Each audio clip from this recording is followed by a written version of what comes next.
Hi, Joe Cerrone. Rosen. Welcome to CAD 107, Introduction to 3D Printing, fall 2020 with our Zoom classroom meeting. Today we'll be covering Lab 10, our two-color poster project. And in our two-color poster project, what we're going to do is this is the second part. The first part was to create these coasters according to the directions in the coaster.pdf. If we look at that, it's basically a 90 millimeter by 90 millimeter square.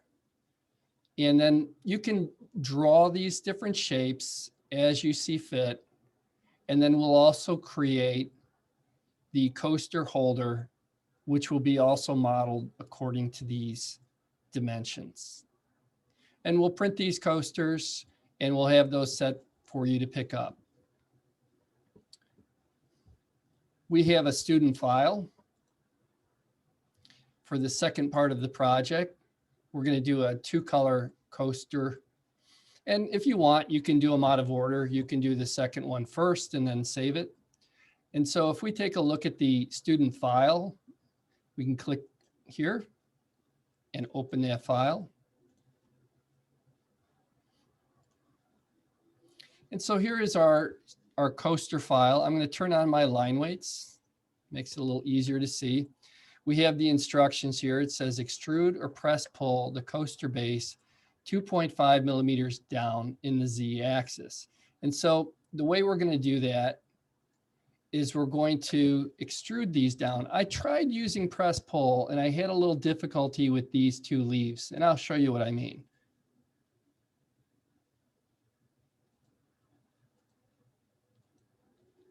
And so I've got everything but those other two. So we can go down 2.5 millimeters. And I guess actually, let me stop that because that would not be correct. If we were to extrude that down 2.5 millimeters, then we would not have, it would be a hole that goes all the way through it. And what we really want is just this part going down 2.5 millimeters. And then this part right here, we're going to sink that down. And let me take a look because I've done this assignment. Let's take a look at the completed file. And so we do need to have like a bottom for it, because what we're going to do is we're going to extrude down and create this negative space with subtract. And then we made a copy of it and we're going to extrude up and create these positive pieces. And then we're going to print this in silver and we'll print this in green. And we'll use something called horizontal expansion to slightly shrink these so that they pop right in. So with that, we're going to switch back over to our student file and we're going to say extrude. We'll say extrude. We'll select the outside edge. We'll hit enter and then we'll push it down 2.5 millimeters. And we'll do the same with the other ones, but we won't bring them down 2.5. We'll bring those down, and let's double check what my measurement is. I want to say 2. I can go and verify with the measure command, and this is why CAD works so great. If I say measure distance, and then I measure the distance from the top of this leaf here to the bottom, I can see it is 2 millimeters. So really great ability to go through and analyze existing CAD files. Switching back over to our file. So these parts are going to be extruded down also that same amount. And so what we're going to do is we're going to say extrude. And we're going to select these 3 pieces. 6 pieces. I stand corrected.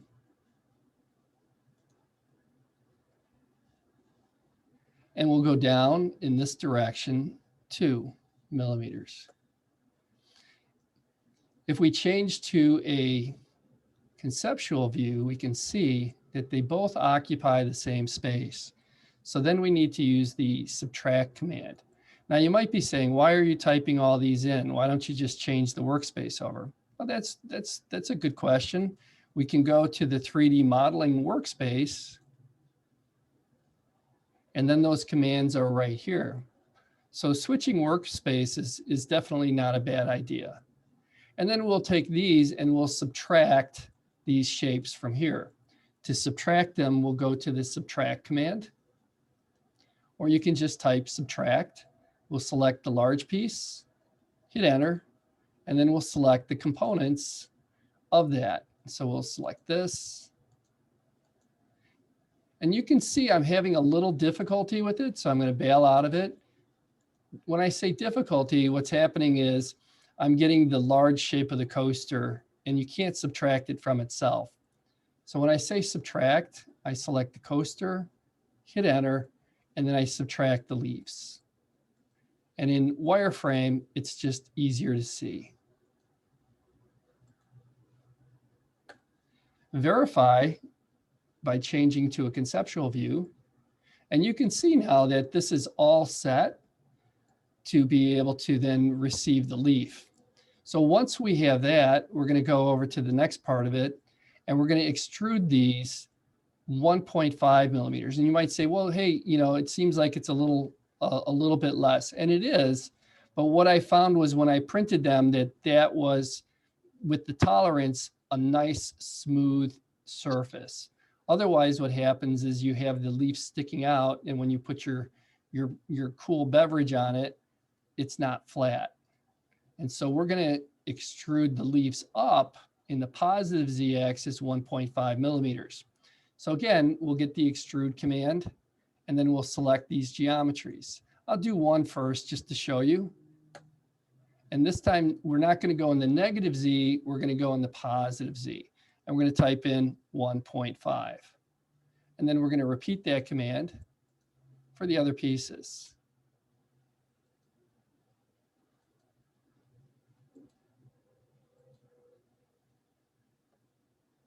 Again, we want to go in positive z, 1.5.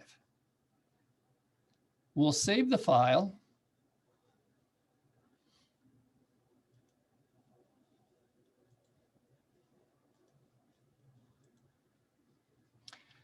Replace the initials or the axis with your initials. And this will be your student file. I'm going to save that to my location that I store all my 3D printing files in my CAD-107. And I have a file called Coaster Project.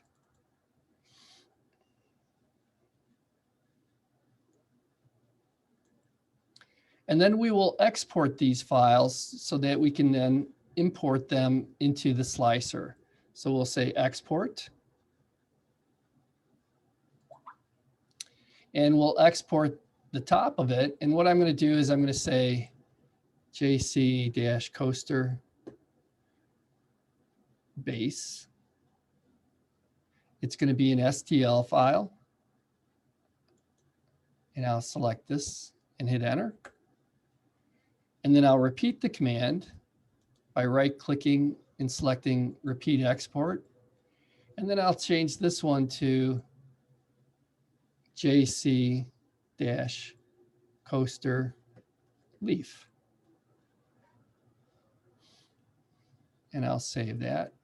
And then I'll select the components that make up the leaf. And then lastly, I'll save the entire file. I think I did that already, but just to make sure, if I go back here and hit save as, yes, I did. So we're good to go. This is the file that you will turn in to the Dropbox. Now, to be able to print those, you're also going to turn in those two STL files. And we're going to go into the Dremel DigiSlicer. And so here you can see I have this slicer set up and running. I'm going to go and take this one and delete it. And I'm going to open my coaster base. And so if I sort these by date, here's my coaster base, and I'll open that. If I prepare it, I can see that it's set to go. I'm not sure why it rotated like that, but it kind of bugs me. So I'm going to click on it, And I'm going to see if I can kind of straighten this out. It's getting better. Turn it a little bit more. And then prepare it. And then as I look at it, you can see that it's all set to go. I have some infill adjustments that I did to this one, and I really didn't quite care for it. I thought that by using an infill with a concentric infill pattern, it would look good, but it really doesn't look as smooth as when I just use a regular zigzag infill pattern. And so I found that the zigzag infill pattern, and it's not really doing that. It's not changing it. So let's see what's going on with that. So I think it's because here I have concentric. So I'm going to change that to zigzag as well, and then prepare it. There we go. Nice and smooth. And as we start to work with this, I found as I printed the prototypes, this will work best. So once we have those files, I can then go through and get set to print this over the network. If I go and I look at the build, I have my 3D printer set and ready to go. I'm going to load the palette into the system. I'll just leave the camera to record it.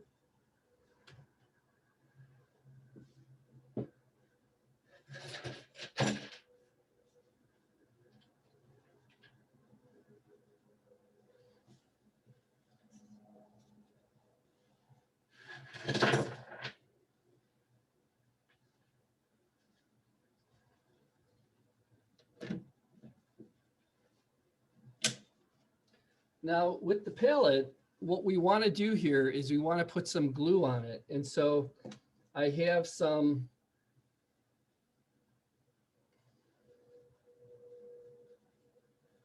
a glue stick, and I realize there's a little bit of latency, but essentially what I'm going to do is I'm going to go through and apply a thin layer of glue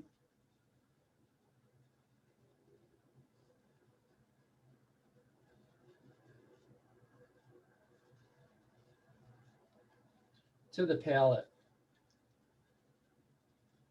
And just as an FYI, here's what it looks like when it's going to be complete. You can see I've got the inserts, and the inserts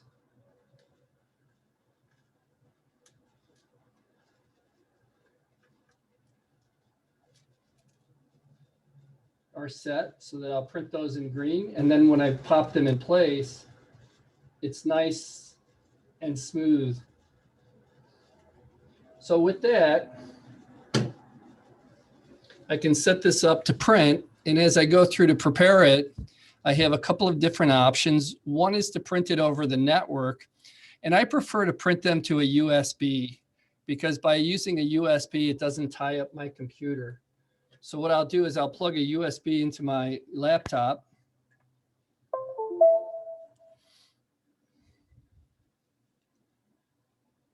And then I'll say, save to my removable drive. And then you can edit the name if you need to. I'm going to go through and change this name by hitting the pencil. And I'm just going to put in 3. And I'll save it to the removable drive. What that does is it creates a G code file, and it's .g code. It allows me to eject that. And so I'm going to eject it. I'll take the USB, put it into the machine.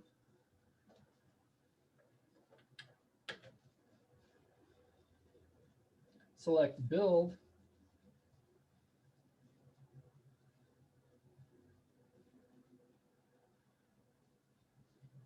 Select my file. And I'll select build. And what the machine will do is the first thing it's going to do is it's going to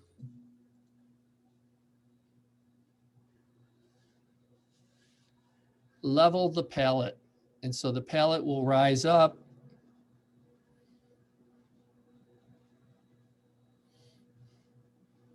And a little indicator will come down from the 3D printer. It's right here. And what it does is it levels, it checks the level of or the flatness of the palette. And so it's going to go through and it's going to touch off on 3 different spots.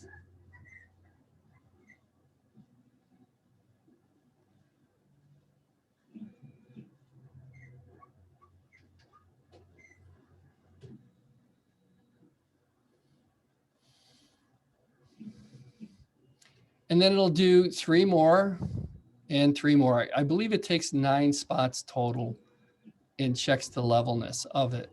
If it's not level, then the machine will come back and it'll ask you to adjust. There's some leveling screws on the bottom of it.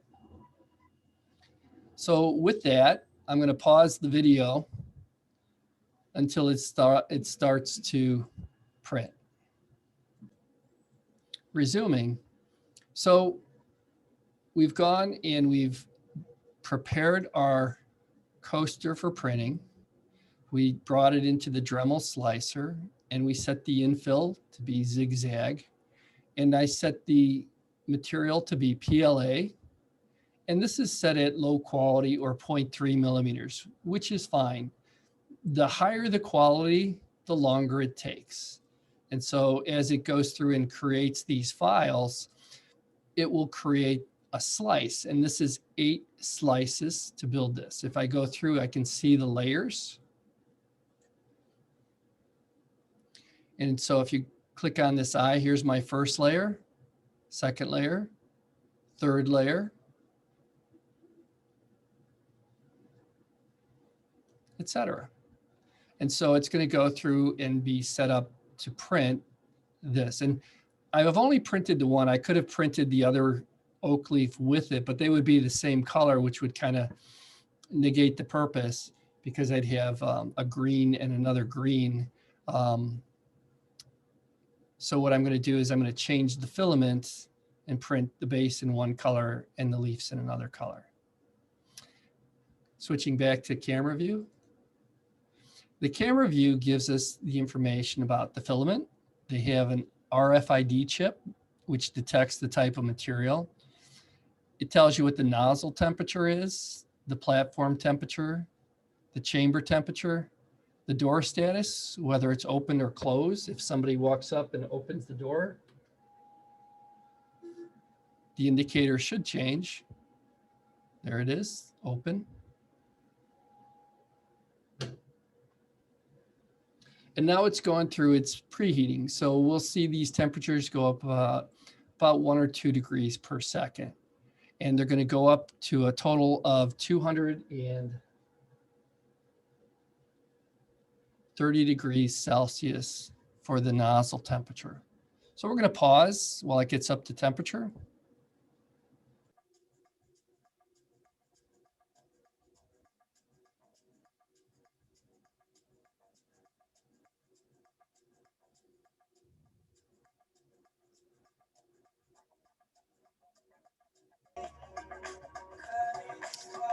So we're getting close with our nozzle temperature, 213, 219.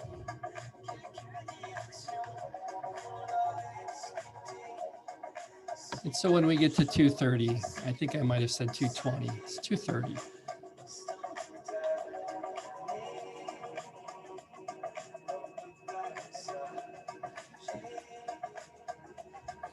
The camera tends to hang up, so I'm going to go back to it, see if it refreshes.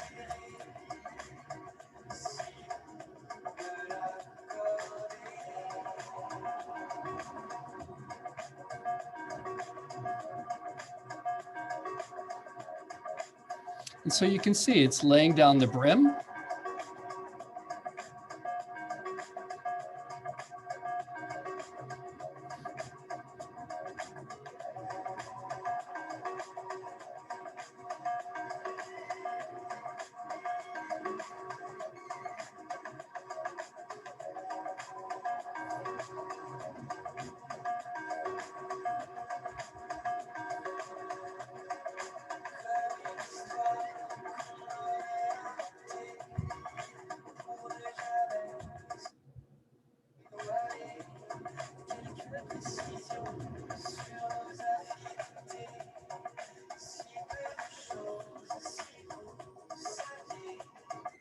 And as you can see, it tells you all the information which is monitorable. So most of your 3D printers now have built-in web cameras, and they allow you to monitor the print in case anything goes wrong. So I can go in here, I can check the temperature, I can see how visually it looks, because sometimes what will happen is the filament will clog or you'll run out of filament.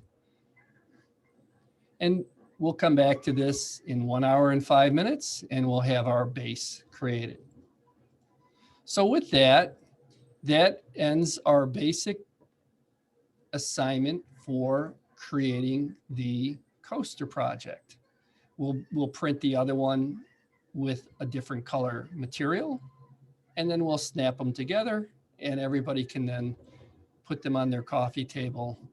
You're welcome to add some information. If you'd like to add your initials on there or put something else, that would be great. As we get back to our Zoom meeting, I'm going to come back here to our main splash page. You can do the project with SolidWorks. There's some videos here on how to do that. And then don't forget to model the holder as well. And we'll add a video for that as soon as we get a chance. Last week, we covered Lab 9, which was our ring project. There's a video for how to do that. And again, you know, we're including the files for that. So there is a tutor file for that ring. And I'm not sure, let's see, this is the video. I think we have to go to the actual Lab 9 to download that. And so contents, Lab 9. And then here's the tutor file. And I'll have you go and post that in the Lab 9 in case anybody's looking for that. No problem. Be my pleasure. All right. Anything else that we want to add, Al? No. Next week being Thanksgiving. And we want to just make sure that you understand that this is a 2-week project. We should have it available and finished for you by the 2nd of December. Please hand them in by then for sure. If we can't get them done, at least hand them in so we can get them run off within a timely manner for you. If you have any running into some problems, please give us an email. We will not have a local classroom meeting next week because we are having this today, and this one has a time span to get these finished. Sounds great. So just a last minute quick check on how our build is going. As you can see, it's still putting down the first layer. And that's that zigzag pattern. And we have about 1 hour and 5 minutes left. All righty. With that, that ends our meeting for this week. We'll see you next week online. Stay safe out there. No, we won't. We will not see them online next week. Oh, that's right. We won't see them online. We'll see you in 2 weeks online. Like it's a 2-week project, so they should be getting done starting with this and finishing and have 2 weeks to finish it. All righty. Okay. We'll see you in 2 weeks then.